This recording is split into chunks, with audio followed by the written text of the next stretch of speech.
მოგესალმებით, თქვენ უყურებთ რეგიონის დღის მთავარ ამბებს. ახალციხეში თამარაშვილის ქუჩაზე რკინიგზის სადგურის შენდება. მეტ დეტალს ჩვენი სიუჟეტიდან გაიგებთ. ახალციხეში თამარაშვილის ქუჩაზე რკინიგზის მიმდებარე სარკინიგზო სადგურის და მისი ბაქნის მშენებლობა მიმდინარეობს, რომელიც ცენტრალურ ბიუჯეტს 3 მილიონამდე ლარი უჯდება. ინფორმაცია სახელმწიფო შესყიდვების სააგენტოს ვებგვერდზეა გამოქვეყნებული.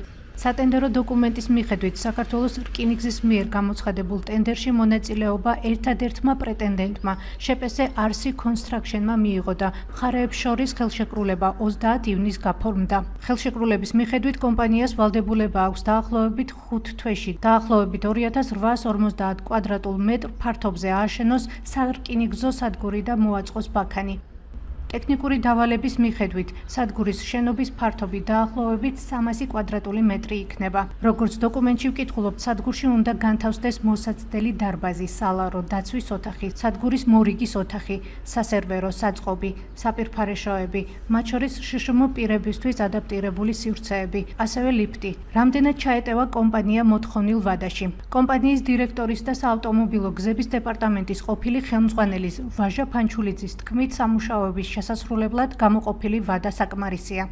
რაც შეეხება რკინიგზის მოწყობას, ჩვენი რედაქცია მეოთხე თვეა ცდილობს გაარკვიოს საქართველოს რკინიგზასთან თუ რა ეტაპზეა რელსების რეაბილიტაციის სამუშაოები, თუმცა უწყებაში არც ჩვენს კითხვებს არ პასუხობენ და არც გამოთხოვილ საჯარო ინფორმაციას. საზოგადოებასთან ურთიერთობის სამსახურში ირწმუნებიან, რომ მათ საჯარო ინფორმაციის მოწოდების ვალდებულება არ აქვთ.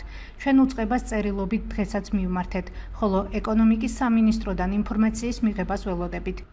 რკინიგზამ არა, თუმცა ქართული ოცნების დეპუტატმა ანტონ ობოლაშვილმა 20 მაისს გითხრა, რომ რელსების რეაბილიტაციის სამუშაოები მიმდინარეობდა.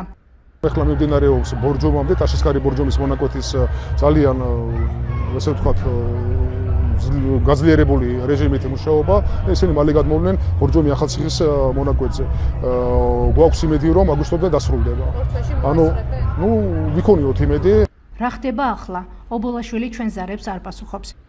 ახალციხე-თბილისის მიმართულებით მატარებლის დანიშვნის შესახებ ირაკლი კობახიძემ ისაუბრა და განაცხადა, რომ მატარებელი აგვისტოში დაიწყებდა მუშაობას. საქართველოს რკინიგზის ინფორმაციით იგეგმება მატარებლების და ვაგონების ყიდვა, თუმცა დამატებითი დეტალები ჩვენთვის უცნობია. ასევე უცნობია ნამდვილად შეძლებს თუ არა სამგზავრო მატარებელი აგვისტოს თვეში ფუნქციონირების დაწყებას. ახალციხის იგივე ვალის მატარებელი წლების განმავლობაში ახალციხე-თბილისის რეისს ასრულებდა. ტრანსპორტს მოსახლეობა მგზავრობასთან ერთად პროდუქტების თბილისში გასაყიდადაც იყენებდა. ამიტომაც მატარებელს ყველის სპეციფიური სუნის გამო ყველის მატარებელსაც ეძახდნენ. მატარებელი 2009 წლის შემდეგ აღარ ფუნქციონირებს. თემაზე მუშაობას განმოგრძობთ. წალკაში ახალი სამეურნეო ბაზრის მშენებლობა მიმდინარეობს. თემაზე ლამუნა ირემაშვილი მუშაობდა. გთავაზობთ სიუჟეტს. წალკაში 380 კვადრატული მეტრი ფართობის სამეურნეო ბაზარი შენდება. ბაზრის მოწყობის სამუშაოები უკვე მიმდინარეობს. ხელშეკრულების თანახმად ობიექტი 2026 წლის 30 ნოემბერს უნდა დასრულდეს. სატენდერო დოკუმენტაციის თანახმად ადგილობრივ მუნიციპალიტეტს ბაზრის მოწყობა 363,000 ლარზე მეტი უჯდება. ვინ დაიკავებს სავაჭრო დახლებს, მცირე და გარემოვაჭრეებმა ჯერ არ იციან, თუმცა ამბობენ, რომ ახალი ბაზრის მშენებლობა ახარებს როგორც მათ, ისე მოსახლეობას. ამბობენ, იმ ხარეს იქნება ბაზარი, სხვა არაფერი ვიცი. მინდა რომ ნორმალური ბაზარი გქონდეს. სისუფთავე იქნება, მაცი ვარს დავდგავ. ახლა ქუჩაში ვაჭრობეს, მეც არ მომწონს. მე ჩემი ქმარი და შვილი პენსიონერები ვართ. შვილი ავადაა. ყოველ კვირას მოვდივარ და ჩემი ოჯახის პროდუქტს ვყიდი. მხოლოდ რამდენიმე საათი ვართ.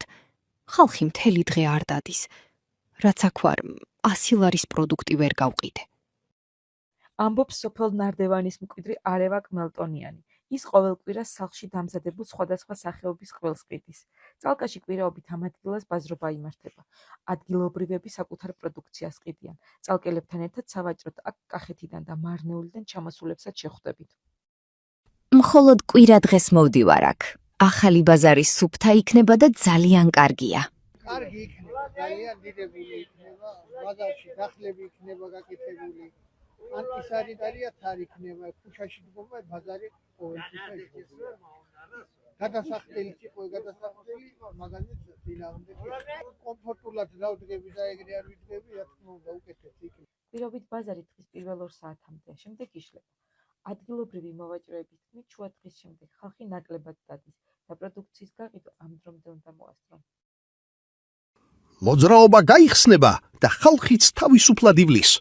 აქ სიარული შეუძლებელია, იქით მანქანებია, აქეთ ხალხი. იქ კარგი ბაზარი იქნება, სუფთა მაღაზიასავით, ყველაფერი დახურული იქნება.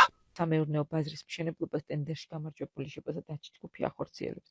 შესრულებული სამუშაო საგარანტიო ვადა 3 წელია და ამ პერიოდში დეფექტის აღმოჩენის შემთხვევაში კომპანია ვალდებულია საკუთარი ხარჯებით გამოასწოროს ხარბეზი.